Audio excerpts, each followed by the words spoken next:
Kunishaka basa makundudza zvo 200 pana. Sorry zvenyi. Andakanda zviona man. Ndakanda zviona. Kuti bachira makapfeka ndire 2013. Asingandudza zvo 200 pana.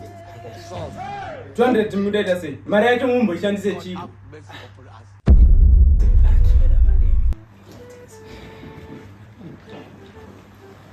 Ndima yako interview. Tamzele CV yangu. Ndo CV racho kuzari book. Iro book iri. Kokutanga wanda kanyora muna macho we company. Muna macho company? There are 2 numbers. Yeah. Yeah, no serious.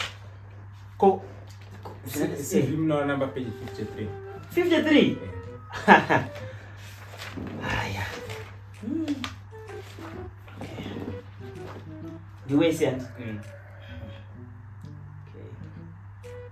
Yeah, so that's a experience account in my qualification. Okay, I'm impressed, Nate. Alright, so can you work under pressure? Because but I know you don't under pressure. Under pressure? Yeah. And go on social under pressure. So you should say, because today I'm not under pressure. And did you think some other? As my panziga. I don't want peace. But it's still for not you following that. Pressure engage back up, man. So that's really Apana pressure, I'm not losing. Apana pressure. And constitution under pressure. Alright, anyways, I like your character. I like your character. Yeah. Oh, mama funga special. Alright, yeah. Saka, papa sibana kuti tengza motikari. Since mati mugona tengza zvino. Yeah. Akatite menzaniso. Nditengesere foni. Kuma ndimotengesa mota. Tengesa motikari. Nentengesa mafoni ke. But chingoti menzaniso, example kuti ndingoone ma skills ako. Mukuda foni. Foni andiswida ngba ndingoti ndotengesa chiyanga singade foni. Because ndakona kuti nti unongozogona kuhandla ma customer say. Umungo is just an example menzaniso kuti ndiri customer. Ndara ndotengesa foni. Irita mari. Ija 500. 500. Foni iri kudurai. Chini by 20. 20? Zvinobuda na business rate here. Ko ndibati nditengese. Ndakutengesa but over napa 20 here. And the difference that china ma customers vanobva vangoti kana zvakadaro madhira china abudi. Is it pa price yemotikari usachinje price. Zvangoti zvichi zvefoni. So but anyways makorokoto basa vada sei? Saiwa uchangoshanda 25 days. 12 days pamwedzi. Tuwana $200 pay. Njikera bana. Unosagara bana. Ngoigara kwa mchikara iko. Chikafu munitengera. Chikafu ngozi pa pay $200 pay ndo change padara. Ngozi pa 200 hiyo. Pa 200 papo. Ndo ino cover my expenses kanti ndo to pay. Ndo to pay tona. Ndo full pay yo. Sakaiwa makorokote basa. $200 USD. Saka ndizvi 200 tenda urozvita pamwe next day. Ko basa ndinamjadleri. Apozi mama ndizo kuti 200 tika.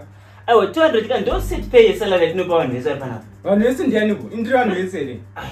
Utori mutsva kuti vamwe sote masinya vachingwana ma 200. Iwo mutori kuti wana 200 yafana nawo. Ndichitengesa mbada dzi 20000 meni pa 200. Ezve ndo mashandira chona ema dynamics e business ri panapa.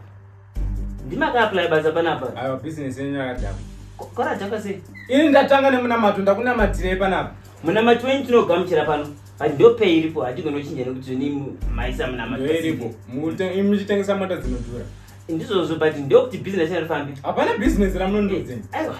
Ai ndio rukuya kuzotsvaga basa pano.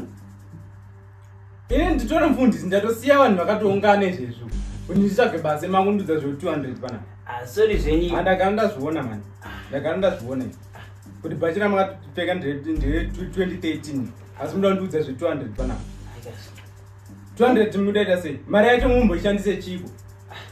Kuti business irambe chirana kuti zvese zvirambe zvingoflowa. Kurana chipo muchitadza kutenga mabhaja.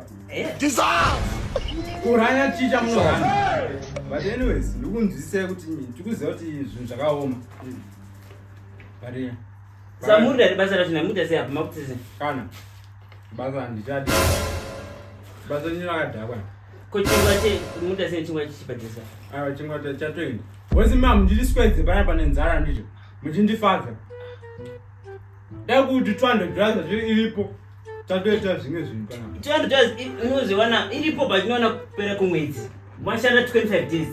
Ndipei izvezvi. Zvari zvakadaro kana tokona toita zvimwe tokona toispina mari iyoyo makatona imwe samati ndikashanda 25 dollars hamukwanisi kuwedzera. at the moment hatikwanisi kuwedzera mari at the moment Dissolve!